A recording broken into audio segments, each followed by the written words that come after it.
और डॉक्टर हर्षवर्धन जी को हमारे बीच में आ चुके हैं। जोरदार तालियों के साथ डॉक्टर हर्षवर्धन जी का अभिनंदन करते हैं और स्वागत करते हैं। भारत माता की कृपया जरूर स्वागत कर रहे हैं। अपना स्थान लेने के लिए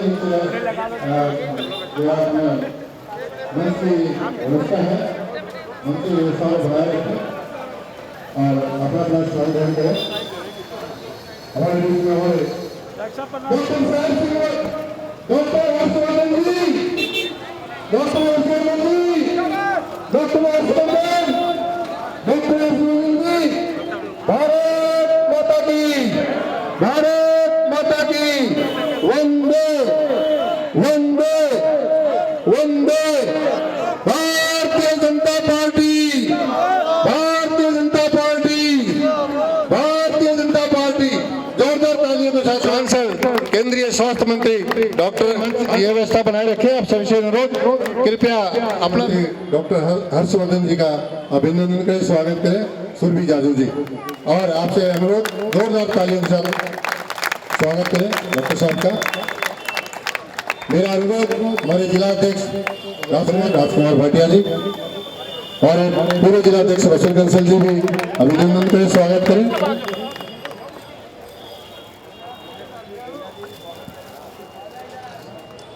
ये अभिनंदन करना चाहते हैं, स्वागत करेंगे। हमारा निवेदन है प्रवेश वर्मा जी से, डॉक्टर साहब का मुख्य रूप से मुख्य अतिथि के रूप में प्रवेश वर्मा जी भी यहाँ। अब मेरा अनुरोध कि प्रवेश वर्मा जी आए और हमारा मार्गदर्शन करें। प्रवेश वर्मा जी। भारतीय जनता पार्टी, श्री नरेंद्र मोदी अपने पैतृक निवास लोगों से अपील करें। श्री प्रवेश साहिब सिंह वर्मा जी। आज हमारे भारत सरकार में स्वास्थ्य मंत्री और जिनकी तारीफ आज पूरी दुनिया कर रही है, जिन्होंने देश में पोलियो अभियान चलाकर पोलियो को यहाँ से भगाया और आज इस कोरोना महामारी में दुनिया जहाँ पर दवाई बनाने से आज भी जूझ रही है, वहाँ पर भारत में एक नहीं 4-4 दवाई बनी और भारत के गरीब लोगों से, डॉक्टर से, नर्सिस से, पुलिस वालों से ये दवाई लगना शुरू होकर अब देश के बुजुर्गों में, गरीब लोगों में जा रही है। और प्रधानमंत्री जी ने कहा, डॉक्टर हर्षवर्धन जी ने कहा कि ये दवाई भारत के देश के हर नागरिक को मुफ्त में दी जाएगी, फ्री ऑफ कॉस्ट दी जाएगी। और ना केवल देश में बल्कि भारत ऐसा देश है जहां पर ये दवाई बाहर के देश भी आज भारत से मांग रहे हैं। ये भारत की ताकत है। ऐसे हमारे स्वास्थ्य मंत्री डॉक्टर हर्षवर्धन जी, हमारे जिला अध्यक्ष भाई राजकुमार जी, हमारे यहाँ पर उपस्थित सभी कार्यकर्ता, मंच का इतना अच्छा संचालन कर रहे गोविंद जी, पूर्व जिलाध्यक्ष हमारे रोशन जी, सोनू शक्ति जी, हमारी इस चुनाव में यहाँ की उम्मीदवार हमारी बहन सुरभि जी। आप सभी जानते हैं ये चुनाव क्यों हो रहा है। जिस निगम पार्षद को आपने बड़े प्यार से जिताया था, आज वो स्वर्ग में बैठी है रेणु जाजू जी।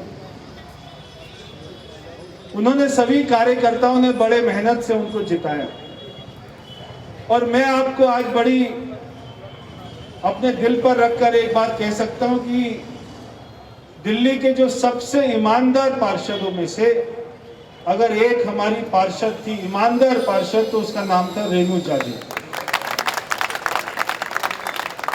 इतनी सिंपल, इतनी सीधी सादी महिला, व्यवहार कुशल मैंने ऐसी महिला, ऐसा पार्षद मैंने कभी नहीं देखा। भगवान ने उनको अपने पास जल्दी बुला लिया और इस बार पार्टी ने उनकी पुत्रवधू सुरभि जी को ये टिकट दिया है। मैं चाहता हूं ये हम सबकी जिम्मेदारी है कि रेणु जाजू जी जो अच्छे काम इस क्षेत्र में किए, आज उनका फल आप सभी भारतीय जनता पार्टी को जिताकर, सुरभि जी को जिताकर और उनको अपनी श्रद्धांजलि दें।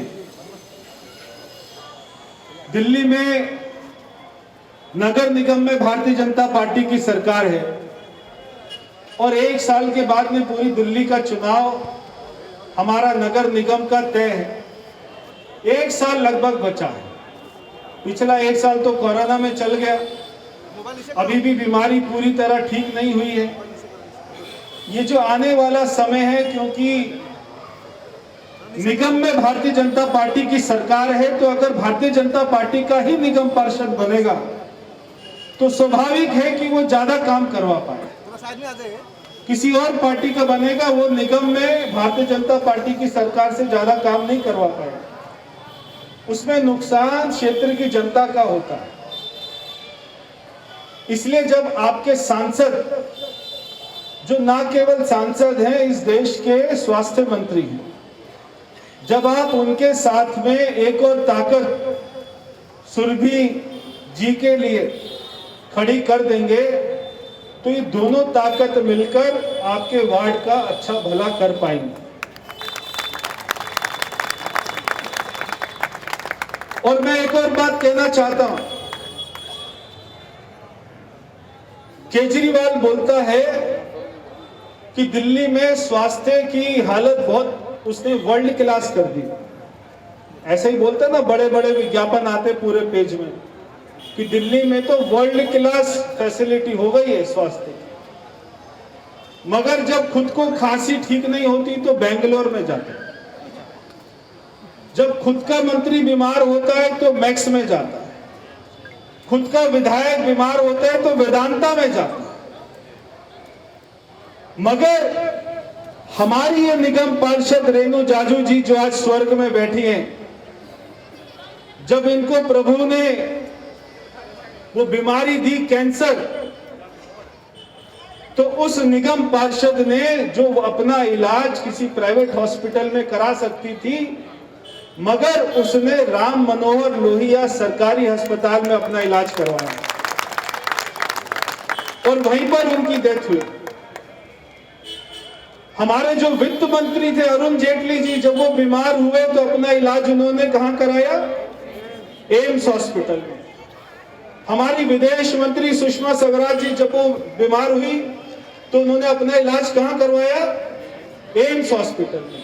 हमारे पूर्व प्रधानमंत्री अटल बिहारी वाजपेयी जी जब बीमार हुए तो उन्होंने अपना इलाज कहां करवाया? एम्स हॉस्पिटल में। मगर ये लाट साहब, ये दिल्ली का मुख्यमंत्री जो अपने आप को गरीब, अपने आप को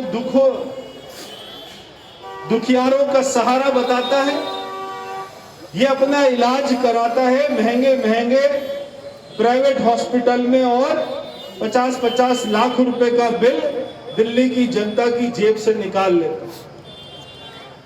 ये अपने सरकारी अस्पताल में नहीं जाता, क्योंकि विज्ञापन में एड छापने से कोई फैसिलिटी वर्ल्ड क्लास नहीं बनती।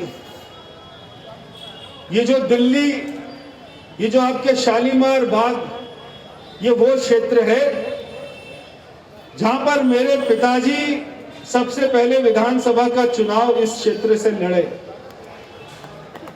और शालीमार बाग की जनता ने उनको लगभग 25,000 वोटों से जिताकर दिल्ली का मुख्यमंत्री बनाया। आज भी उन्होंने अपना मुख्यमंत्री का कार्यकाल, उनका 1998 में खत्म हो गया था, लगभग आज 23 साल हो गए। बच्चे जो पैदा नहीं हुए थे आज वो 22-23 साल के हो गए। मगर आज भी वो बच्चे भी जिन्होंने उनको नहीं देखा, वो बच्चे भी शालीमार बाग का बच्चा उनको याद करता है कि शालीमार बाग में वर्मा जी ने कुछ अच्छे काम करके छोड़ के गए। चाहे वो हमारा पीतमपुर को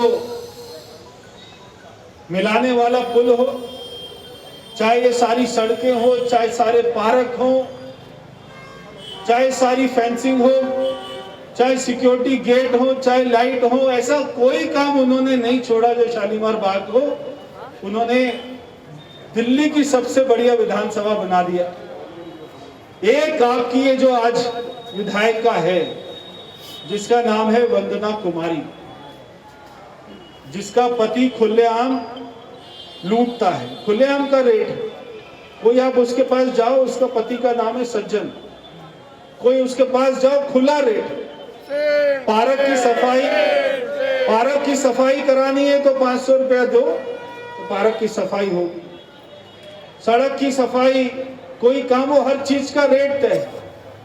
वो दिन दूर नहीं है, एक सज्जन कुमार तो 1984 का जो कातिल था आज वो जेल में सड़ रहा है, और ये दूसरा सज्जन भी कभी भी जेल में जा सकता है, कभी भी इसको पुलिस पकड़ सकती है। ये जो लूटने आए हैं दिल्ली को, ये दिल्ली का मुख्यमंत्री, अभी आपको मालूम है एक्साइज पॉलिसी आने वाली है। एक दिल्ली में नई एक्साइज पॉलिसी दिल्ली का मुख्यमंत्री लेके आ रहा है केजरीवाल, जिसमें वो बोलता है कि सारे ठेकों को प्राइवेटाइज कर देंगे। किसी ने सुना है ये जो नई पॉलिसी आ रही है? ये नई पॉलिसी आ रही है, पूरी रात ठेके खुले रहेंगे, सारे जो सरकारी ठेके हैं उनको बंद करके सारी प्राइवेट खोल देंगे। और आज दिल्ली में अगर ठेके 2500 हैं, उनकी संख्या बढ़ाकर कितनी कर दी जाएगी? 7000। 2500 से 7000 पूरी रात खुले रहेंगे। ऐसा क्यों हो रहा है, कोई बता सकता है? ऐसा इसलिए हो रहा है कि जो भी ठेका खुलता है उसको दिल्ली सरकार से परमिशन लेनी पड़ती है। उस लेटर लिखने के दिल्ली सरकार का बाटा वाला रेट फिक्स है 30 लाख रुपए। 30 लाख रुपए दो, शराब का ठेका जिसने लेना ले लो। जब 4500 नए ठेकों का लाइसेंस मिलेगा और 30 लाख रुपए हर ठेके के लाइसेंस पे लिए जाएंगे, ये हो गए 1300 करोड़ रुपए। कितना हो गया? ये तो खाली रिश्वत का पैसा है। ये उसको पैसा क्यों चाहिए? क्योंकि उसको दिल्ली से बाहर जाकर राज्यों में राजनीति करती है, चुनाव लड़ना। दिल्ली की जनता मरे मरती रहे, सारे शराबी बन जाओ, सारे घर बर्बाद कर लो, मगर उसको ये रिश्वत का पैसा चाहिए। तो एक उसको नया धंधा उसके सामने आया। केवल विधानसभा चुनाव में पानी बिजली फ्री, 3 महीने पानी का बिजली का फ्री बिल दे दिया। आज किसी से भी पूछो भाई, कोई अपना फ्री का बिल आ रहा है क्या? जिस घर में 2 आदमी भी रहते हैं वहां पे 20-20 हजार के बिल आ रहे हैं। 24 घंटा पानी नहीं है मगर 20,000 का बिल है। दिल्ली की जनता को पानी नहीं है मगर 20,000 का बिल है। मगर जो दिल्ली में लोग बॉर्डर पर रोक कर बैठे हुए, उनको दिल्ली का पानी सप्लाई कर रहे हैं, उनको खाना खिला रहे हैं, उनको मिठाई खिला रहे हैं कि दिल्ली की सड़कों को रोके रखो। ये केजरीवाल काम कर रहा है। ये जो चुनाव है ये बहुत महत्वपूर्ण चुनाव है। और मैं आपको कहना चाहता हूं, ये पानी बिजली महिलाओं को बस में बिठा दिया, उसके नाम पर अपने विकास को मत बेचो। ये वही दिल्ली का मुख्यमंत्री है, जब एक बच्चा हमारा रिंकू शर्मा श्री राम का नारा लगाता है तो उसको लोग मार देते हैं, और ये दिल्ली का मुख्यमंत्री उसके घर पर नहीं जाता। उसको अभी 2 दिन पहले बेगमपुर में एक लड़की को मार दिया जाता है, वो भी उसी समाज के लोगों ने मारा। मगर दिल्ली का मुख्यमंत्री के पास इतनी फुर्सत नहीं है कि वो बॉर्डर पर जाकर दिल्ली को जो वहां पर रोक के बैठे हुए उनको तो लड्डू खिला रहा है, मगर दिल्ली की एक बेटी को मार दिया जाता है, मगर वो अपने वोट बैंक के कारण उस बेटी के घर नहीं जाता, उस बेटी की सुरक्षा की मांग नहीं करता, उसको सोशल मीडिया पर डालता नहीं है, उसके परिवार से कोई सांत्वना की बात नहीं करता। ये ऐसा मुख्यमंत्री आपने दिल्ली में बिठा रखा है जो आपको खून चूस चूस कर दिल्ली को बर्बाद कर देगा। इसलिए मैं आपसे ये कहना चाहता हूं, ये शालीमार बाग का क्षेत्र है, ये वही शालीमार बाग है जिसको वर्मा जी ने अपने खून पसीने से सींचा था। इसको हमने और सुंदर बनाना है। हम नहीं चाहते यहाँ पे गली गली में ठेके खुल जाए, यहाँ पे हमारे बच्चे, हमारे जो घर के आदमी वो सारे वहां पे शराब में पूरी रात वहां पर पड़े रहे, अपने घर को बर्बाद कर दें। दिल्ली की जनता ये कभी माफ नहीं करेगी। इसलिए ये चुनाव में आपको ये संदेश देना पड़ेगा कि श्री राम का नारा लगाने वालों पर कोई बुरी नजर उठाएगा उसकी आंख को फोड़ दिया जाएगा। कि हम अपने क्षेत्र में कोई ठेका नहीं खुलने देंगे, कोई यहाँ पे कोई शराब की यहाँ पे कोई दुकान नहीं खुलने देंगे, और अगर कोई खुलेगी तो हम उसको आके यहाँ पे बंद कर देंगे, खुलने नहीं देंगे यहाँ पे शराब की दुकान। पहले बहुत सारी शराब की दुकान खुली हुई, शीला दीक्षित के टाइम में शराब से 4000 करोड़ रुपए आता था। आज इसने इतनी शराब कर दी कि उसका बजट 8000 करोड़ रुपए हो गया शराब से दिल्ली में, यानी कि दुगनी शराब की बिक्री हो रही। क्या इसलिए आपने दिल्ली के मुख्यमंत्री को चुनाव में वोट किया था? तो ऐसा लूट खसोटने वाला मुख्यमंत्री, और दूसरी तरफ वो रेणु जाजू एक सीधी साधारण महिला, उसकी स्मृति में, उसको श्रद्धांजलि में, और यहाँ जितने कार्यकर्ता बैठे हैं, मैं आपकी ताकत को जानता हूं। ये चुनाव में ये मत समझना कि भाई मैं अकेला वोट दे दूंगा, ठीक। ये चुनाव आपके क्षेत्र की दिशा और दशा बनाने वाला चुनाव है। इसलिए अपनी वोट भी, परिवार की वोट भी, रिश्तेदारों की भी, दोस्तों की भी, मित्रों की भी, ये आपकी जिम्मेदारी है कि हम अपने समाज को, हम अपने क्षेत्र को अच्छा बनाएं। इसलिए हमें ये वोट देना है। और आप सभी जानते हैं भगवान श्री राम का मंदिर बन रहा है, भव्य मंदिर बन रहा है। कितना लाखों लोगों ने अपनी जान गंवा दी, तब वो मंदिर बन रहा है। मोदी जी के कारण ये संभव हो पाया, 370 हटी मोदी जी के कारण ये संभव हो पाया। उन्हीं मोदी जी की पार्टी भारतीय जनता पार्टी के आप कार्यकर्ता हो, आप उस मोदी जी की सेना हो, उस मोदी जी के सिपाही हो, तो कोई आपको हरा नहीं सकता। ये केवल आपको ठान लो कि हमें इस चुनाव में विजय पक्की करनी है, जीत पक्की करनी है। हमें इस सुरभि बेटी को जिताना है ताकि आपके क्षेत्र में सेवा करे, मेहनत करे। और हम डॉक्टर साहब तो एक फोन कर देंगे एमसीडी के कमिश्नर को, तो सुरभि को 2-4 करोड़ का बजट वैसे ही मिल जाएगा। मगर कोई आम आदमी पार्टी की या कांग्रेस की कोई उल्टी सीधी कोई आ गई तो उसको वो 1 रुपए का भी काम नहीं करवा पाएगी। वो तो रेट उनकी, जैसे वंदना की रेट पूरी फिक्स है, वैसे वो भी रेट फिक्स करके बैठ जाएगी। तो इसलिए चुनाव में आप खूब मेहनत करो, कार्यकर्ता खूब मेहनत कर रहे हैं, और मेहनत करो। 4-5 दिन का समय बचा है, और अपने स्वास्थ्य का भी ध्यान रखो। डॉक्टर साहब बैठे हैं, वो सभी के स्वास्थ्य की चिंता करते हैं, हॉस्पिटल में जाते हैं, दवाई का वितरण कैसा हो रहा है सब देखते हैं। तो इतना आपका सांसद ऐसे जिसका पूरी दुनिया में नाम है, आज वो आपसे खुद ही विनती करने आए हैं। मैं तो अपनी वाणी को विराम देकर और उनसे विनती करूंगा वो आपको अपील करें, 2 शब्द बोले जय श्री राम। आपका भारतीय जनता पार्टी परिवार में अभिनंदन है, स्वागत है, और पूरे कार्यकर्ताओं के साथ आप इस चुनाव में अपनी भूमिका को सार्थक करेंगे। और भारत की संसद में मेरे सहयोगी सांसद भाई प्रवेश वर्मा जी, यहाँ कार्यक्रम में उपस्थित सभी हमारे इस क्षेत्र के नेतागण, राजकुमार भाटिया जी और इनके समस्त साथी, यहाँ उपस्थित सभी क्षेत्रीय जनता के प्रतिनिधि, बुजुर्गों, माताओं, बहनों, नौजवान दोस्तों, और 3 तारीख को जिनके संदर्भ में घोषणा होगी और वो इस क्षेत्र की निगम पार्षदा बनेंगी, ऐसी सुरभि जाजू जी। मैं तो अपनी व्यस्तता के कारण अभी भी गृह मंत्री जी और सभी वरिष्ठ लोगों के साथ हम लोग मीटिंग करके मैं आ रहा हूँ, और अभी आने वाली 1 तारीख से किस प्रकार से देश के अंदर अब टीकाकरण का तीसरा चरण जो प्रारंभ करना है, जिसमें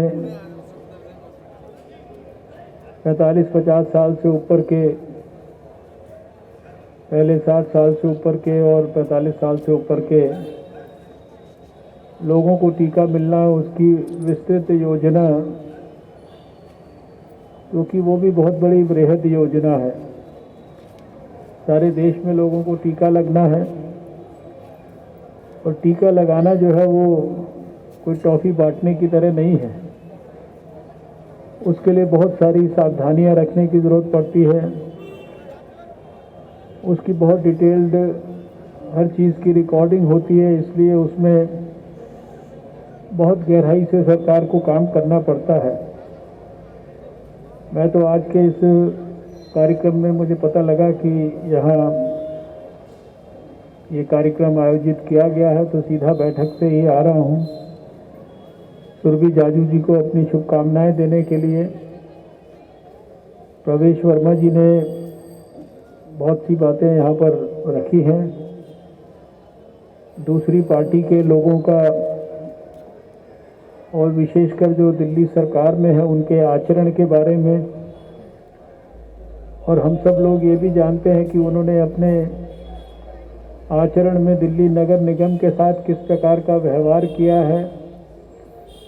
ये जो यहाँ पर खासकर कॉरपोरेटर्स हैं, सुजीत ठाकुर जी हैं, अभी तक अंजू जैन भी थी, और भी दूसरे जो हैं, ये सब लोग ज़्यादा अच्छी तरीके से जानते हैं। मैं कभी भूलता नहीं कि दिल्ली की सड़कों पर कई बार हमने ऐसे नज़ारे देखे कि सफाई कर्मचारियों की हड़ताल इसलिए होती थी कि उनको तनख्वाह देने के लिए पैसे नहीं होते थे, और तनख्वाह देने के लिए पैसे इसलिए नहीं होते थे क्योंकि दिल्ली नगर निगम को दिल्ली की सरकार उनकी कर्मचारियों का वेतन देने के लिए पैसा नहीं देती थी, और दिल्ली सरकार को जबकि सारा पैसा भारत सरकार से मिलता था। और ऐसा पिछले समय में हमने बहुत सारे नज़ारे यहाँ पर देखे। आज भी बहुत सारे टीचर्स को, पिछले समय में हिंदू राव अस्पताल के अंदर डॉक्टरों को, मंजू शर्मा जी भी बैठी हैं यहाँ पर मैंने देखा, और मीनाक्षी जी भी बैठी हैं, ये मास्क के कारण जो है। लेकिन मुझे इस बात की खुशी है कि मास्क लगा रखा है इन्होंने और अपने प्राणों की ठीक से रक्षा कर रही हैं। तो डॉक्टरों को हमने देखा कि कई कई महीने तनख्वाह नहीं मिली, और ऐसे काल में तनख्वाह नहीं मिली जब डॉक्टर लोग अपने प्राणों को भी खतरे में डालकर हम सबके प्राणों की रक्षा कर रहे थे। और दिल्ली की सरकार, दिल्ली के मुख्यमंत्री, उनके कानों पर जरा भी जू नहीं रेंगती थी। लोग चिल्ला रहे थे, भूख हड़ताल पर बैठे थे। ऐसे बहुत सारे नज़ारे हमने पिछले समय के अंदर देखे हैं। सरकार का दिल्ली की जनता के साथ इस प्रकार का दुर्व्यवहार, और ऐसे में आपने सबने ये भी देखा होगा कि किस प्रकार से दिल्ली में नगर निगम में और केंद्र में सरकार में भारतीय जनता पार्टी के लोग पूरे निस्वार्थ भाव से जो भी चुनौती उनके सामने आई, जिस भी प्रकार की आई, उसका सामना किया डटकर, लोगों की सेवा के लिए कृत संकल्प रहे। प्रधानमंत्री मोदी जी तो गरीबों के लिए, मजदूरों के लिए, किसानों के लिए इतने समर्पित हैं कि उनकी भावना को शब्दों में व्यक्त करना बहुत मुश्किल है। एक के बाद एक स्कीम वो गरीबों के उत्थान के लिए बनाते हैं, और इस एक साल में भी जब इतनी बड़ी चुनौती आई, सारी दुनिया की अर्थव्यवस्था ठप हो गई, तो प्रधानमंत्री जी ने हिम्मत से गरीबों के कल्याण के लिए 27 लाख करोड़ रुपए तक की योजनाएं जो है पिछले एक साल के अंदर उनको बनाकर गरीब से गरीब लोगों के लिए सब प्रकार की सुविधाएं उपलब्ध कराएं। क्या आप सोच सकते हैं कि आज प्रधानमंत्री जी की सहायता से दिल्ली के अंदर, देश के अंदर पूरे कोविड वॉरियर्स, हमारे हेल्थ वर्कर्स, हमारे फ्रंटलाइन वर्कर्स, इनको जो कोविड का टीका है ये निःशुल्क उपलब्ध कराया गया उनके पीएम केयर्स फंड से, और आने वाले समय के लिए भी 35,000 करोड़ रुपया क्यों भारत सरकार ने बजट में रखा? क्योंकि प्रधानमंत्री जी को भारत के एक एक व्यक्ति के प्राण की रक्षा करना जो है वो उनके दिल की जो है आवाज़ है, दिल से वो जुड़े हैं उस बात से। सारे साल जिस प्रकार से भारतीय जनता पार्टी के कार्यकर्ताओं ने गरीबों की चिंता की, सड़क पर जो तकलीफ में थे, मैं तो वीडियो देखता था अपना काम करते करते भी, किस तरह से उनके भोजन की व्यवस्थाएं की, किस प्रकार से उनके रहने ठिकाने की व्यवस्थाएं की, और जो गरीब लोग तकलीफ में रहते थे, अपने स्थान की जगह कहीं पर फंस गए थे, 65 लाख ऐसे गरीब लोगों को स्पेशल ट्रेनें चलाकर जो है उनके घरों तक भेजा। एक नहीं, पता नहीं कितने प्रकार के काम तकलीफ के अंदर उन्होंने किए, और आज इसमें कोई शक की बात नहीं कि जैसा अभी प्रवेश वर्मा जी ने कहा, रेणु जाजू जी हमारी बहुत ही समर्पित कार्यकर्ता थी। मैं 1993 में जब दिल्ली में स्वास्थ्य मंत्री बना था, तो मुझे याद है कि 94 में जब दिल्ली में पोलियो उन्मूलन का कार्यक्रम शुरू किया था, तो बहुत सारे जो कार्यकर्ता जिनकी मुझे अभी भी शक्लें याद हैं, कोई मंडल अध्यक्ष होते थे उस समय, कोई दूसरे होते थे, कोई महिला मोर्चा, कोई दूसरे, उसमें मुझे अच्छी तरह से याद है कि रेणु जाजू ने पोलियो उन्मूलन के काम के अंदर कितनी गहराई से काम किया था। और फिर 4 बार प्रदेश अध्यक्ष रहते हुए मैंने देखा कि तब तो मैं इस क्षेत्र का सांसद भी नहीं था, महिला मोर्चा के माध्यम से किस प्रकार से गरीब बस्तियों में, दूसरे इलाकों में जाकर काम करती थी, और पार्षद बनने के बाद भी जमीनी कार्यकर्ता के रूप में वो आया करती थी, मेरे क्षेत्र के लोगों के लिए ये काम करा दीजिए, मेरे क्षेत्र के लोगों के लिए ये काम कराइए, ये मदद करिए, ऐसे करिए, वैसे करिए, चारों तरफ भागना दौड़ना। ये हम सब की बदकिस्मती है कि वो हमारे बीच में नहीं रही, लेकिन इस बात की मैं हमेशा कहता हूं कि भाई ये खुशकिस्मती है कि इस क्षेत्र ने हमें 4 कॉरपोरेटर दिए, चारों कॉरपोरेटर दिए। अभी यहाँ पर स्वर्गीय साहेब सिंह वर्मा जी का जिक्र हो रहा था।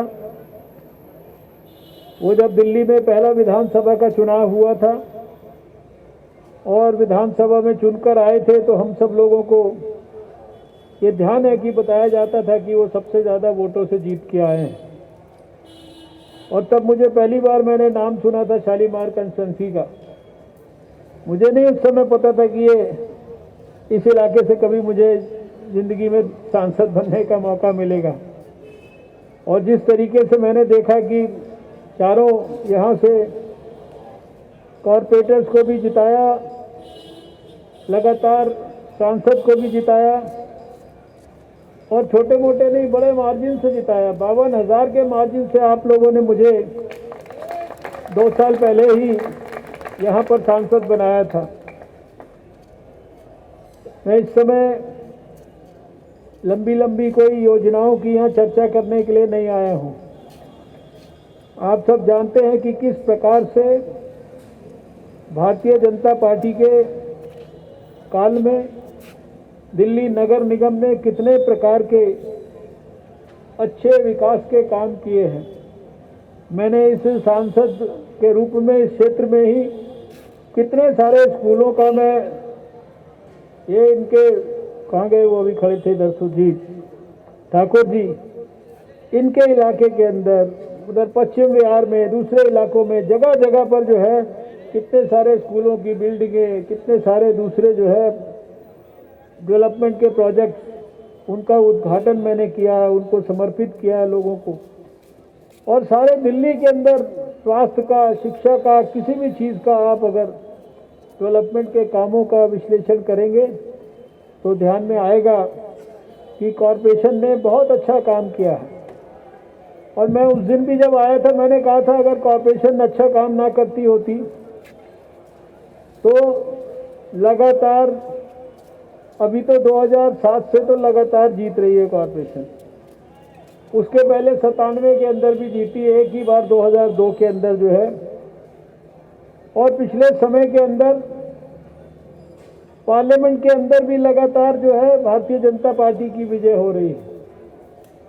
और देश भर में विकास के नए से नए कीर्तिमान, आज की ये सभा इस बात का विस्तार से उल्लेख करने के लिए समय की परमिशन नहीं देती, लेकिन नरेंद्र मोदी जी के द्वारा देश में, देश की राजधानी में जितने प्रकार के बड़े से बड़े प्रोजेक्ट, दावे के साथ कहता हूं कि जो 70 साल में किसी ने कभी करने की बात तो दूर, शायद उनके बारे में सोचा भी नहीं, ऐसे ऐसे बड़े बड़े प्रोजेक्ट देश के अंदर उनको कंसीव किया गया, उनकी योजनाएं बनाई गई, उनको इम्प्लीमेंट किया गया, उनको बनाकर देश को समर्पित कर दिया गया।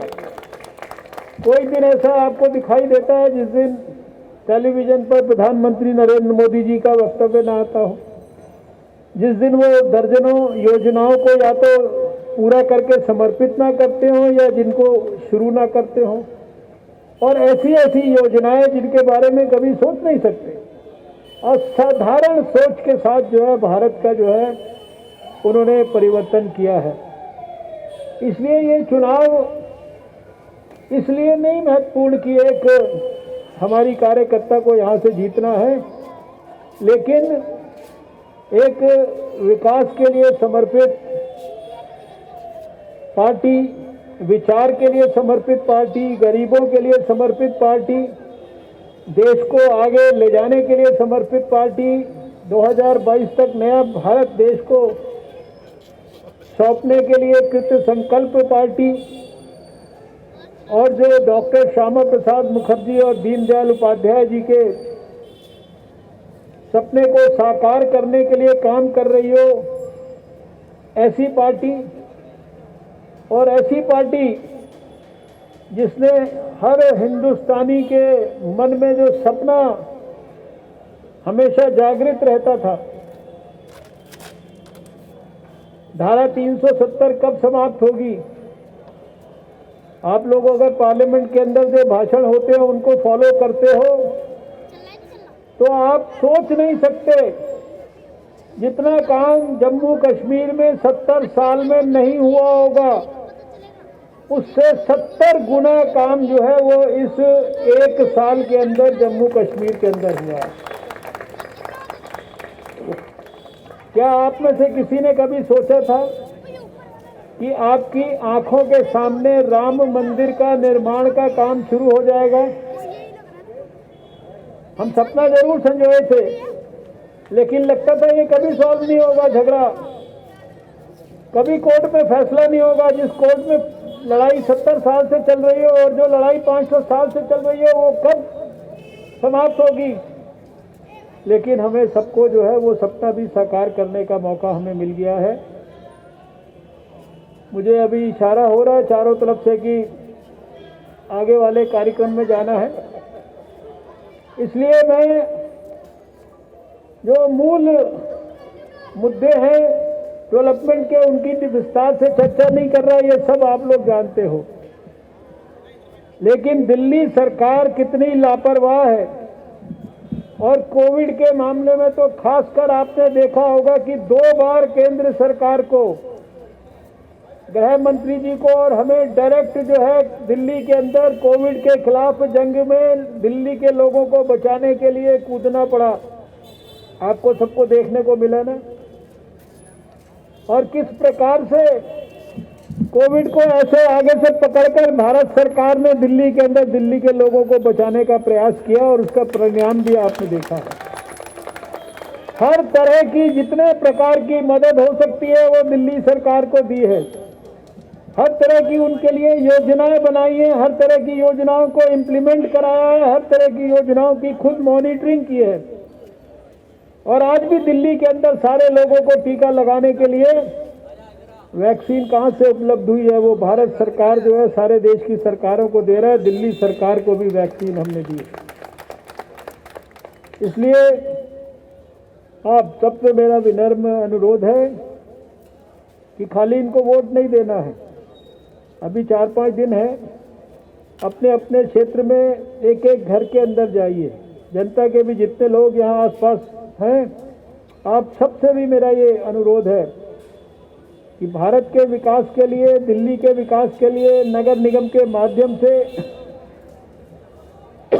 अपने इस क्षेत्र के विकास के लिए, और सबसे बड़ी बात, एक योग्य समर्पित कार्यकर्ता को श्रद्धांजलि देने के लिए तेनू जाजू को, आप उनकी जो डॉटर इन लॉ हैं, उनकी बहू है, जिनको कि पार्टी ने, और वो खाली इसलिए नहीं उतारा कि उनकी बहू है, वो भी पार्टी की कार्यकर्ता हैं, काम करती हैं पार्टी के लिए काम करते हुए जो है वो समाज के अंदर लोगों की मदद करती है, इसलिए पार्टी ने उनको टिकट दिया है।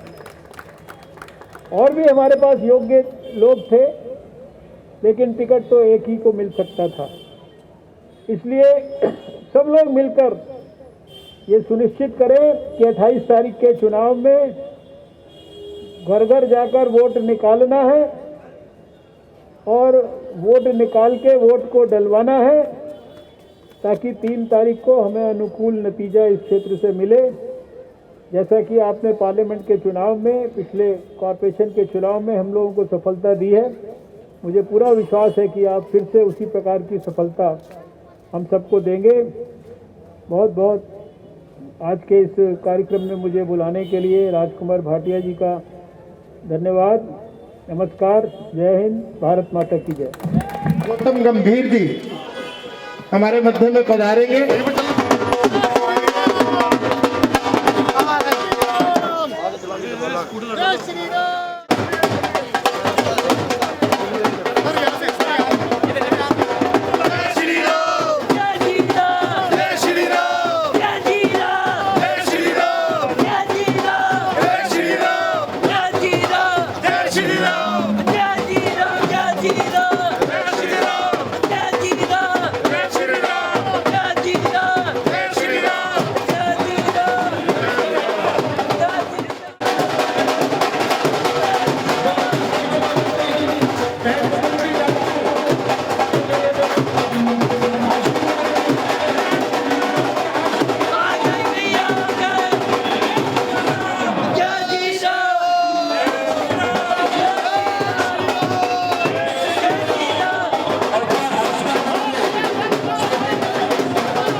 श्री नरेंद्र मोदी भारतीय जनता पार्टी भारतीय जनता पार्टी जय श्री राम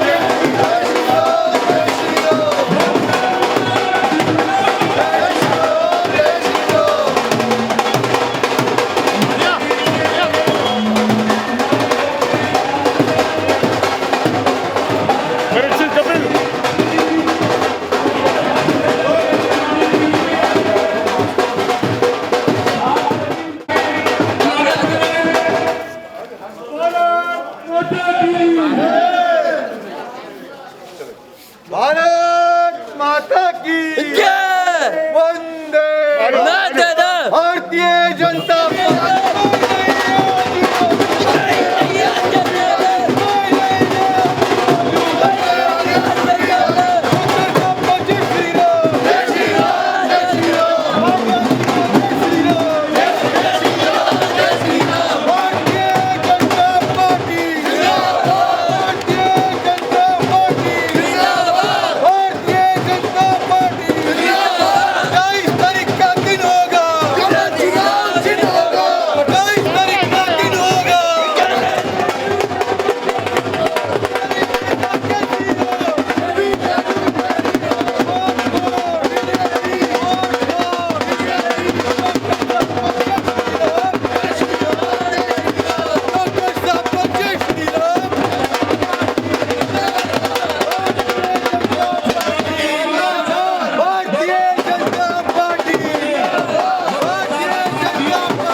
बिल्कुल थोड़ी देर साल के मेरी गुड़िया 12 साल की है दोनों। हेलो हेलो वहाँ क्यों ले गया? मैं रोक ले भाई, एक स्कूटर आगे लगा दो।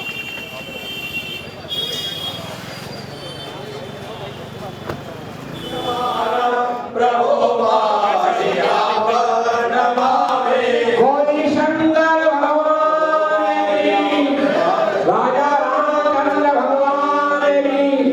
हमारे यशस्वी, हमारा सब ब्राह्मणों को आशीर्वाद, आपको आशीर्वाद।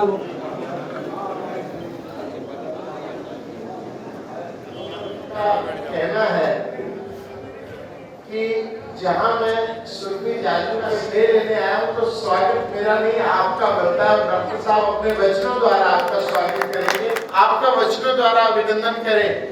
मैं ब्राह्मण समाज से जो लोग आए हुए हैं उनसे कहूंगा कि स्वस्ति, कोई समाज के लोग माता जी को ओम स्वस्ति, ओम स्वस्ति न इंद्रो वृद्धश्रवा, स्वस्ति नः पूर्वा विश्रवेणाः, स्वस्ति नस्तारिक्षो अरिष्टनेमिः, स्वस्ति नो बृहस्पतिर्दधातु बृहस्पतिर्दधातु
स्वस्ति वाचन करके डॉक्टर साहब को आशीर्वाद भी दिया है, अभिनंदन करता हूँ।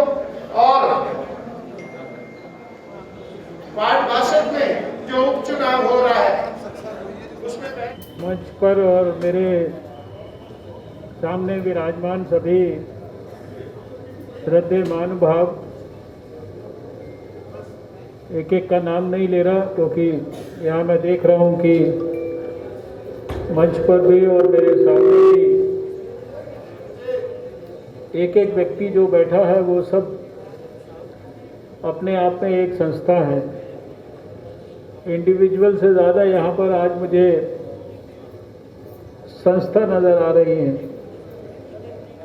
और सबसे पहले तो आपका हृदय से इसलिए आभार व्यक्त करना चाहता हूँ कि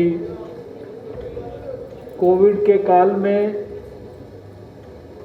जब घर से बाहर निकलना खतरे से खाली नहीं होता, और खासकर इस तरह की सभा में जहां इस बात की भी गारंटी ना हो कि 2 गज की दूरी होगी कि नहीं होगी, भीड़ भड़क्का होगा कि नहीं होगा,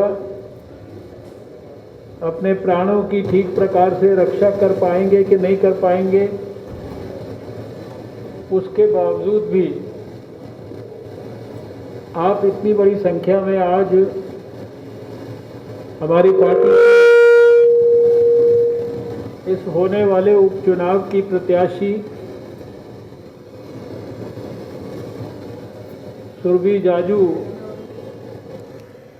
के चुनाव के लिए उनको आशीर्वाद देने के लिए आप आए हैं। इसके लिए निश्चित रूप से आप, मैं कम से कम समझता हूँ कि अभिनंदन के पात्र हैं। जितने लोगों ने यहाँ आने की फिक्र की है, उनसे उनके स्वास्थ्य की रक्षा के लिए मैं ये अपील ज़रूर करना चाहता हूँ कि मेहरबानी करके आप अपने अपने मास्क लगा लीजिए। ये दूसरों की नहीं, आपकी रक्षा के लिए है। मुझे कभी कभी बड़ा देखकर हैरानी भी होती है, तकलीफ भी होती है, डर भी लगता है। ज़्यादातर कार्यक्रमों में आजकल जाता हूँ तो देखता हूँ कि या तो मास्क लोगों ने घर पे रख दिए हैं, अपने अलमारी में बंद कर दिए हैं, या जेब के अंदर रख लिए हैं तय करके, या लेकर आए हैं तो लगाया नहीं है, या लगाया है तो उसको नाक और मुंह को छोड़कर गले को ढक रखा है उससे। और ये कहानी सब जगह मुझे दिखाई देती है। बहुत ही परिश्रम और प्रयासों के बाद भारत को कोविड के खिलाफ जंग में एक असाधारण सफलता मिली है। और ये सफलता कोई ऐसा नहीं है कि किसी एक व्यक्ति की है। निश्चित रूप से प्रधानमंत्री नरेंद्र मोदी जी के नेतृत्व में हमने सबने मिलकर काम किया है, लेकिन ये सारी सरकार के साथ साथ सारे समाज ने मिलकर जब प्रयास किया तो कोविड के अंदर हमें सफलता मिली है। लेकिन जहाँ जहाँ समाज ने फिर से लापरवाही की है, वहाँ वहाँ तकलीफ़ जो है उसके दोबारा से उभरने के संकेत मिलते जा रहे हैं। अभी मैं सीधा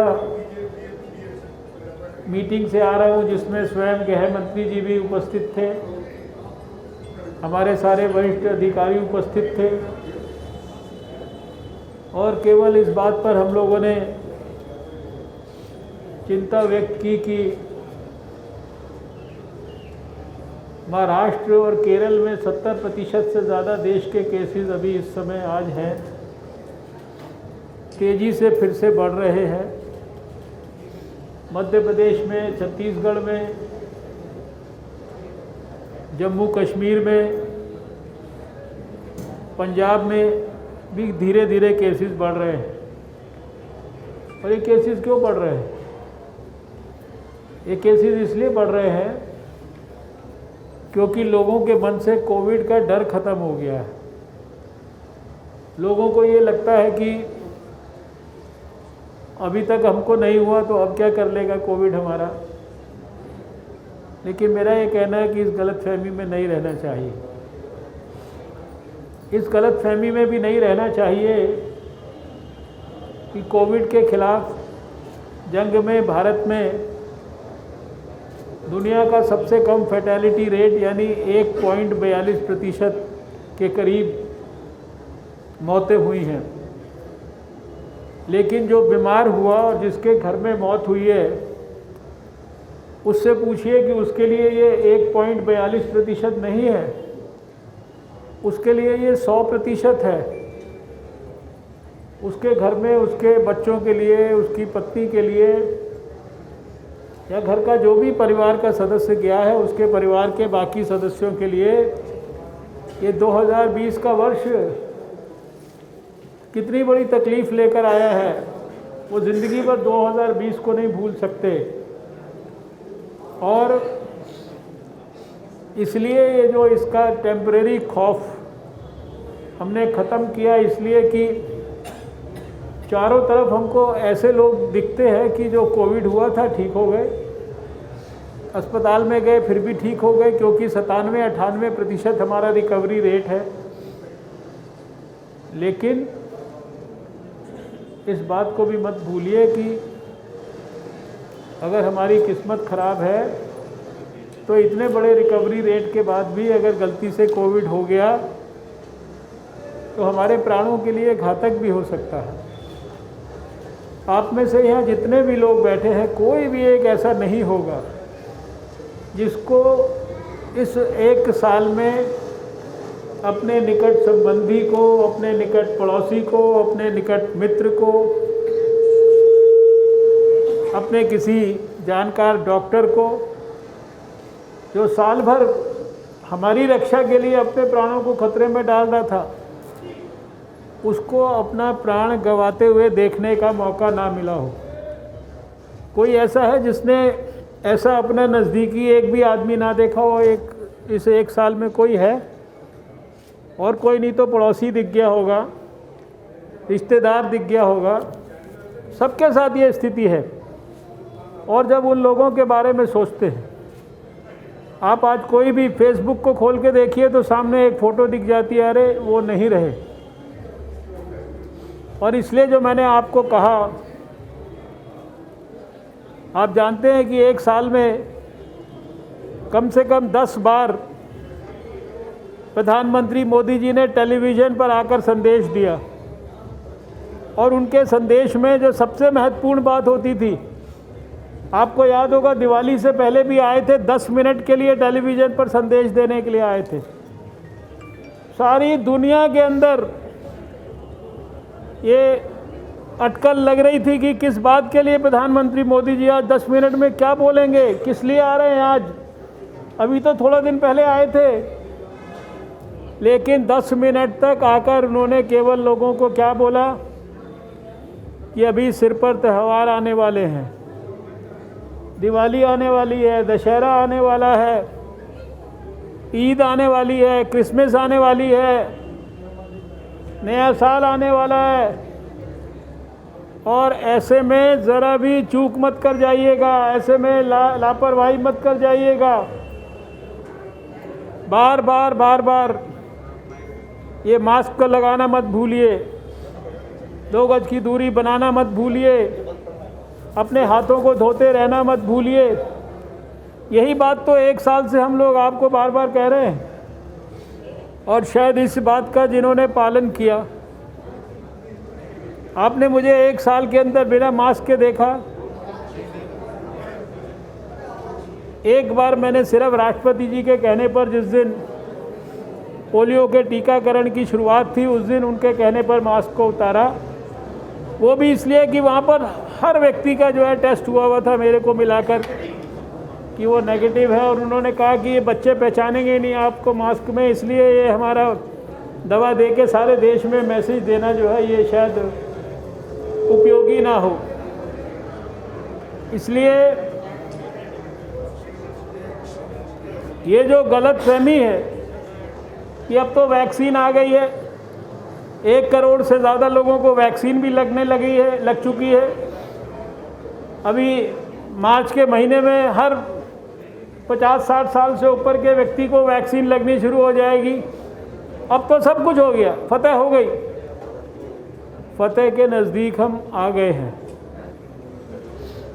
विजय पथ पर हम बहुत तेज़ी से आगे बढ़ रहे हैं। दुनिया के बड़े बड़े देशों को हमने पछाड़ दिया है, इसमें कोई शक की बात नहीं है। और जहाँ सारी दुनिया अभी भी स्ट्रगल कर रही है, अभी भी जो है वो परेशान है, अमेरिका, इंग्लैंड, जर्मनी, फ्रांस, ऐसे बड़े बड़े देश, ब्राज़ील जैसे देश, वो भी तकलीफ़ में हैं। वहाँ भारत के वैज्ञानिकों ने शायद दुनिया में फास्टेस्ट स्पीड पर वैक्सीन बनाकर दे दी। 2 वैक्सीन तो बनाने के बाद देश के अंदर 1 करोड़ से ज़्यादा लोगों को लग गई। 2 लाख से ज़्यादा स्थानों पर उसके लिए सेशंस हो गए और अभी आने वाले समय के लिए लगभग 20 वैक्सीन के ऊपर भारत के अंदर काम चल रहा है। 20 वैक्सीन के ऊपर अलग अलग स्टेजेस में वो रिसर्च की है। आप सोच नहीं सकते कि प्रधानमंत्री मोदी जी के नेतृत्व में भारत ने किस प्रकार की अभूतपूर्व प्रगति की है। आज वो भारत जिसके बारे में कभी कोई कल्पना नहीं करता था, उस भारत से ब्राज़ील, कनाडा, इंग्लैंड ऐसे बड़े बड़े देश भी वहाँ हमसे वैक्सीन मांग रहे हैं। 25 से ज़्यादा देशों को हम वैक्सीन दे चुके हैं। 45 से ज़्यादा देश अभी हमसे लाइन में लगकर ये कह रहे हैं कि हमको भी कोई वैक्सीन थोड़ी सी दे दीजिए ताकि हम भी हमारे लोगों के प्राणों की रक्षा कर सकें। ये जो 1 साल इतनी मेहनत की गई है, सारे दुनिया की अर्थव्यवस्था ठप, ऐसी अर्थव्यवस्था के ठप होने पर प्रधानमंत्री नरेंद्र मोदी जी ने, आपने तो साल भर देखा, 27 लाख करोड़ रुपए का पैकेज जो है, जिसमें अनेक प्रकार की स्कीम्स हैं, वो देश के लोगों के लिए उपलब्ध कराया। इतने बड़े देश में 80 करोड़ से ज़्यादा गरीब लोगों को लगातार, जब अर्थव्यवस्था ठप, तो आप में से बहुत सारे व्यापारी भी हैं, जानते हैं कि कितनी कठिनाइयों के दौर से आप सब भी गुजर कर 1 साल को आपने काटा है। लेकिन 80 करोड़ लोगों को लगातार 6 महीने से ज़्यादा तक उनके बैंकों में पैसे पहुंचाना, उनको लगातार भोजन की सामग्री उपलब्ध कराना। जब गरीब मजदूर जगह जगह फंस गए तो आपके जैसी बहुत सारी स्वयंसेवी संस्थाओं ने भी, भारतीय जनता पार्टी ने भी उनकी सहायता की। 65 लाख लोगों को ट्रेनों के अंदर उनके गांवों तक, घरों तक पहुंचाना। इतने सारे चैलेंज थे 1 साल के अंदर।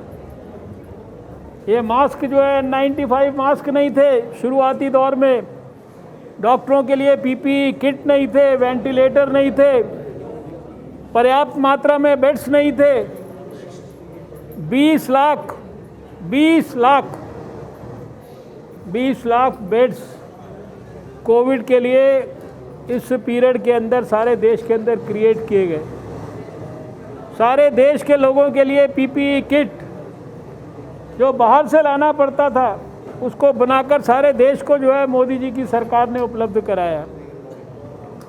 N95 मास्क, वेंटिलेटर, 40,000 से ज़्यादा वेंटिलेटर सारे देश के अंदर भेजे गए और 150 से ज़्यादा दुनिया के देशों को भारत ने दवाई भेजी है, हाइड्रोक्सी क्लोरोक्वीन, 150 से ज़्यादा देशों को।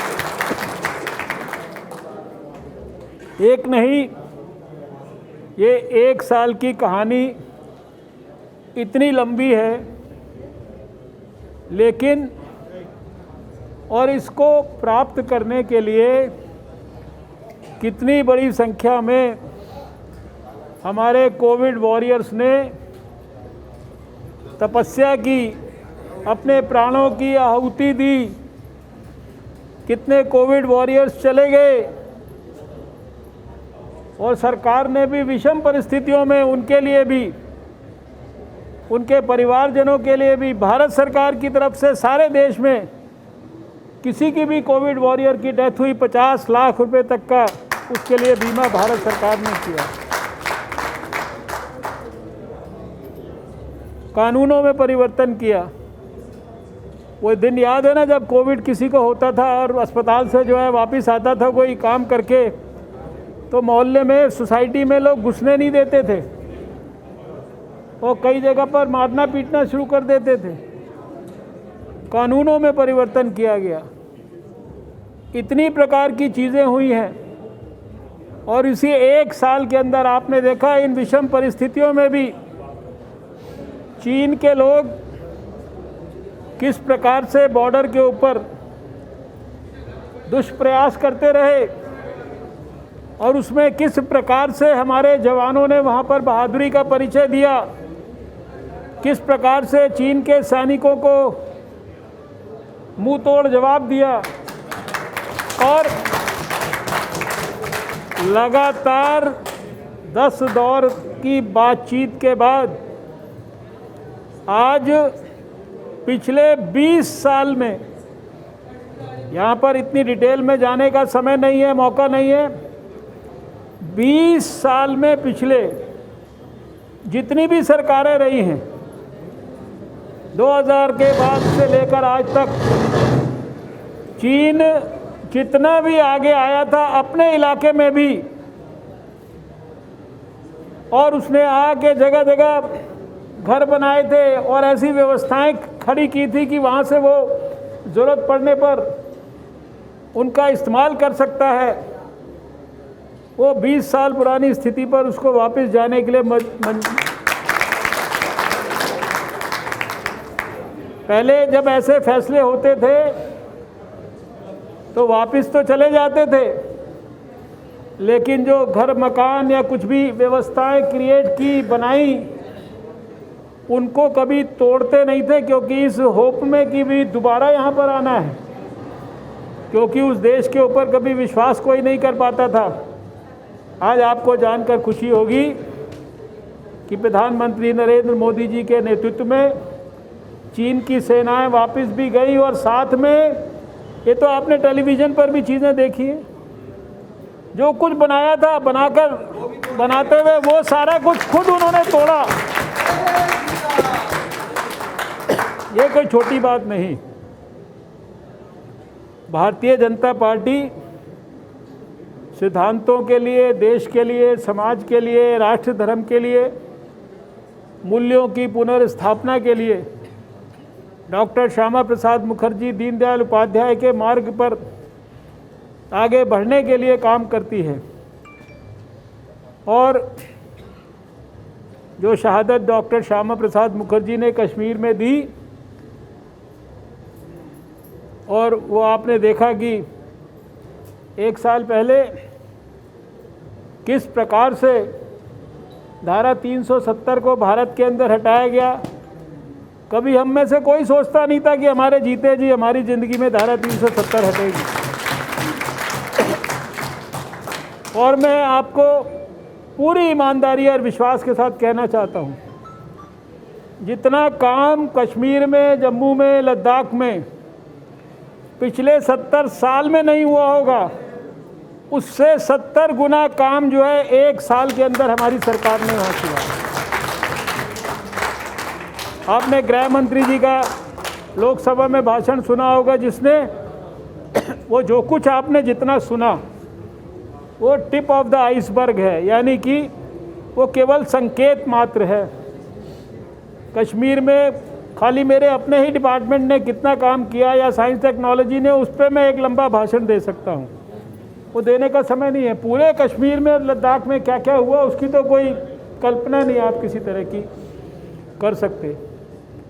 जितने प्रकार की गरीबों के कल्याण के लिए योजनाएं, एमएसएमई के लिए योजनाएं, किसानों के लिए योजनाएं, भले ही आज किसानों के नाम पर आंदोलन कर रहे हैं राजनीतिक, लेकिन शायद इतना बड़ा रिफॉर्म भारत के अंदर जो है किसानों के लिए नहीं हुआ। ये किसान लोग भी जानते हैं, जो असली किसान है वो ये सब जानते हैं। ये आंदोलन करने वाले जो है ये कौन सी क्लास है ये हम सब समझ गए, और जिस प्रकार का आचरण उन्होंने किया है वो भी हमने सारे देश ने देख लिया है।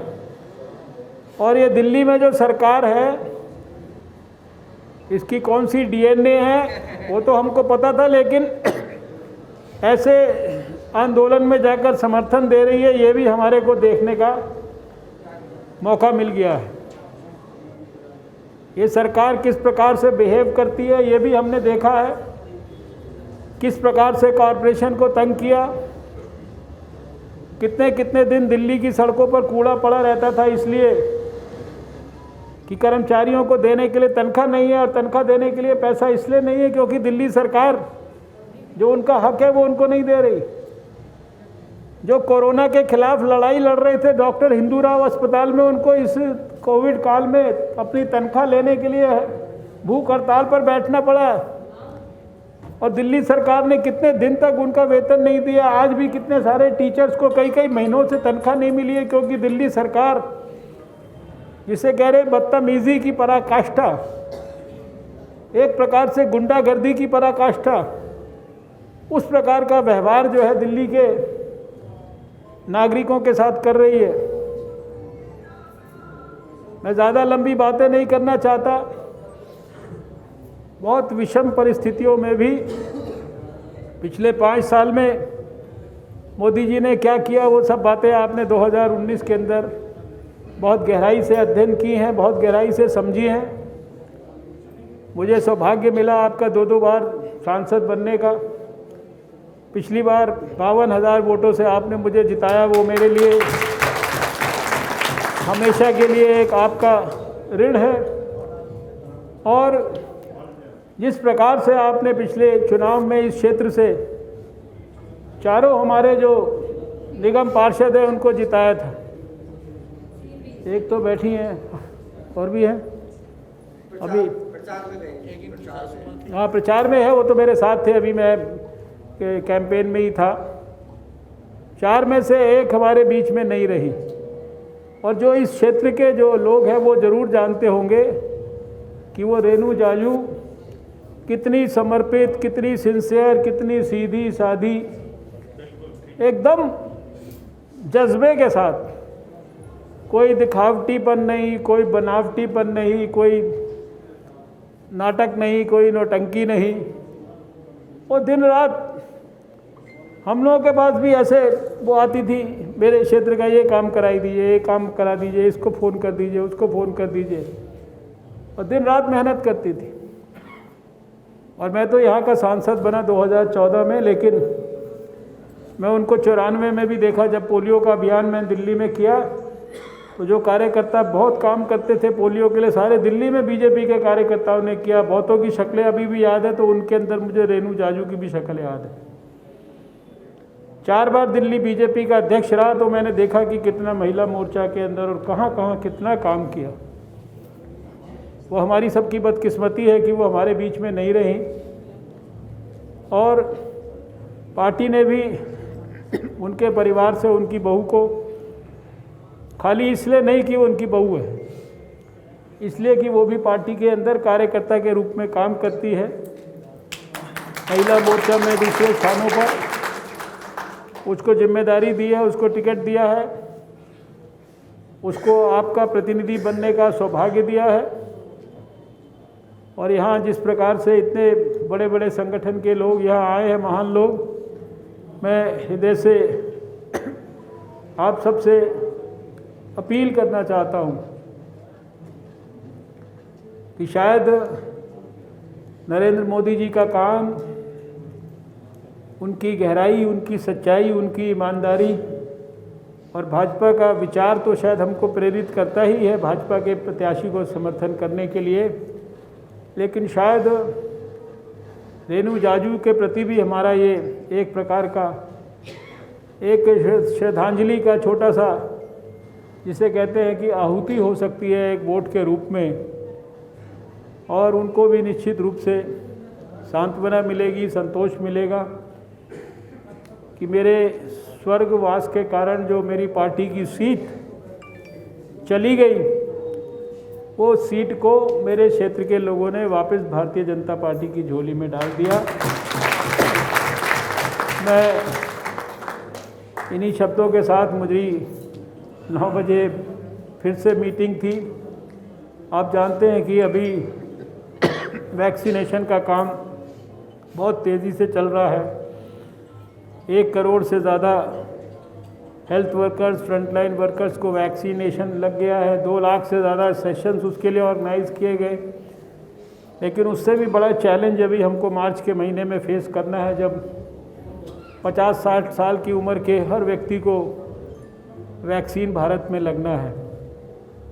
उसके लिए हज़ारों स्थानों पर वैक्सीनेशन के सेंटर्स, हज़ारों अस्पतालों में व्यवस्थाएं और सारी चीज़ें कंप्यूटराइज्ड होनी है। जो कोविन ऐप, जिसके ऊपर आपके संपर्क में कोई अगर फ्रंटलाइन वर्कर और जो डॉक्टर आए होंगे तो आपको खुद पता लगा होगा कि कितने स्मूथली कैसे ये वैक्सीनेशन हो रहा है। हर चीज़ कंप्यूटराइज्ड है। 3-3 बार तो टेक्स्ट मैसेज आता है कि आपको फलाने दिन, फलाने टाइम पर, फलाने स्थान पर पहुंचकर वैक्सीनेशन लगाना है। दूसरी डोज लगाने के लिए फिर रिमाइंडर आता है और वैक्सीनेशन लगने के बाद ऑटोमेटिक इलेक्ट्रॉनिक सर्टिफिकेट आपको वैक्सीनेशन का जनरेट करके मिलता है। और अभी जब मार्च के अंदर ये प्रक्रिया शुरू होगी तो आपके आधार कार्ड के आधार पर, आपके पासपोर्ट के आधार पर, आपका कोई दूसरा आइडेंटिटी कार्ड होगा, उसके आधार पर जब आप पर्टिकुलर स्थान पर जाएंगे या अपने आप को आप रजिस्टर करेंगे, उसकी सारी प्रक्रियाएं अगले 2-4 दिन में देश के सामने घोषित की जाएंगी। तो आप खुद आश्चर्यचकित हो जाएंगे कि भारत ऐसा काम कर सकता है। आज दुनिया के देश हमसे ट्रेनिंग ले रहे हैं कि किस प्रकार से आपने सारी चीज़ों को कंप्यूटराइज्ड ढंग से कैसे इस कोविन ऐप के ऊपर किया है, जहां 135 करोड़ के देश के अंदर ये करने की आप हिम्मत रखते हैं। तो अभी जो मार्च में हमारे लिए चैलेंज है वो इस जनवरी-फरवरी के चैलेंज से भी बहुत बड़ा है। लेकिन उस चैलेंज को फेस करने के लिए हम पूरी तरह से तैयार हैं।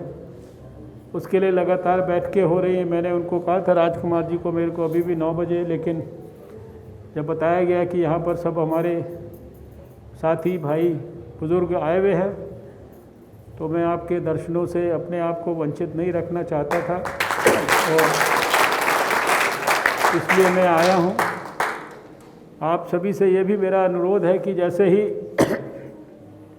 अगले सप्ताह मार्च के अंदर ये प्रक्रिया भारत में प्रारंभ होगी तो अपने अपने क्षेत्र में जो भी प्रक्रिया के तहत जिस उम्र के ऊपर के लोगों को वैक्सीनेशन लगना है वो सब अपना वैक्सीनेशन जिस प्रकार से भी, उसमें आपके लिए ये भी सुविधा है कि आप अपने लिए स्थान को भी आप तय कर सकते हैं, अपने लिए आप टाइम भी तय कर सकते हैं, अपने लिए डेट भी तय कर सकते हैं। आप दिल्ली में नहीं हैं और आप पटना में, तो आप पटना के अंदर भी वैक्सीनेशन को जो है कंप्यूटर पे अपना स्थान चेंज कर सकते हैं। इतनी प्रकार की व्यवस्थाएं हैं। तो आप सब अपना अपना वैक्सीनेशन लीजिए। इनको, सुरभि जी को आशीर्वाद दीजिए। और जिस अपील से मैंने अपनी बात शुरू की थी, ये शो पीस नहीं है, ये आपके प्राणों की रक्षा के लिए है। अगर आज डॉक्टर हर्षवर्धन 13 महीने के बाद भी इतने अस्पतालों में, इतने आईसीयू के अंदर, इतने कोविड वार्डों में कोई ऐसा स्थान नहीं जहां खतरे की चरम सीमा नहीं थी जहां मैं ना गया हूं। लेकिन अगर भगवान की कृपा से किसी ने मेरी रक्षा की है तो इस मास्क ने की है। और इसलिए बार बार जब मैं किसी को भी मास्क को नाक से नीचे, जैसे हमारे पंडित जी का भी अभी देख लीजिए आप, लटकाए हुए देखता हूँ तो मुझे उसके लिए डर बैठ जाता है मन में कि इसको कुछ ना हो जाए। इसलिए अभी जब तक, और ऐसे भी आपको बता दूं कि ये जो मास्क है, कोविड ना भी हो, ये देश और दुनिया के लिए शायद एक प्रकार से आने वाले वर्षों में वरदान सिद्ध हो सकता है। 2020 में बहुत सारी हमारी बीमारियां जो खांसने से, ड्रॉपलेट से, एक से दूसरे पे फैलती थी, उनका इंसिडेंस बहुत कम हो गया है। जापान में आप जाएंगे तो वहाँ पर तो कोविड है या नहीं है, वहाँ पर लोग रूटीन में मास्क लगाते हैं, क्योंकि ये हमें बहुत सारी बीमारियों से बचाता है और हमें हमारे द्वारा दूसरे को बहुत सारी बीमारियां देने के लिए दूसरे को भी रक्षा करता है। इसलिए ये जो अच्छी आदत कोविड ने आपको दी है, इस आदत को गहराई और गंभीरता से लेते हुए कोविड एप्रोप्रिएट बिहेवियर 117 करोड़ लोगों के फ़ोन में फरवरी 2020 से आज तक लगातार दिन रात एक ही मैसेज हम लोग क्यों दे रहे हैं? दिमाग ख़राब नहीं है सरकार का कि बदल बदल के वही बात बार बार आपको कह रहे हैं। 10 दफ़ा फ़ोन की घंटी बजती है तो 10 बार एक संदेश दिया जाता है, वही संदेश। इसलिए कि यही संदेश सबसे बड़ी सोशल वैक्सीन है, यही संदेश सबसे बड़ा हमारा प्राणों का हितैषी और रक्षक है। इसलिए ये संदेश आपको बार बार मिल रहा है। अभी वो देखिए बहन जी जो है बिना मास्क के आराम से बैठी है। अभी मेरे कहने से उन्होंने अपनी साड़ी से नाक ढक लिया। इससे प्राण रक्षा नहीं होगी बहन जी, आप समझ लीजिए, इसको लाइटली मत लीजिए। चलिए, मेरा तो काम है, फ़र्ज़ है, बार बार 1 साल से यही काम कर रहा हूँ, हाथ जोड़ के सारे देश के सामने करता रहूँगा जब तक ये ज़रूरी है। तो बहुत बहुत आपका सबका शुक्रिया। ये बैठक अभी चलती रहेगी। हमारे बड़े आदरणीय अपने महेश चंद्र शर्मा जी जैसे और भी बहुत महानुभाव यहाँ पर हैं, सब कॉरपोरेटर्स हैं।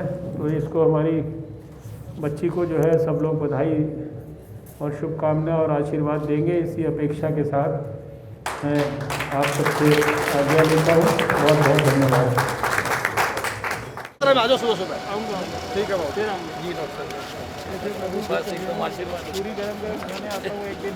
ठीक है जी। डॉक्टर साहब को याद है। याद क्यों नहीं रहेगा? इतनी शानदार पूरी और लस्सी इन्होंने खिला के गरम बताओ कब पूछ लो, कमिटमेंट ले लो डॉक्टर साहब से। अब तो कोरोना का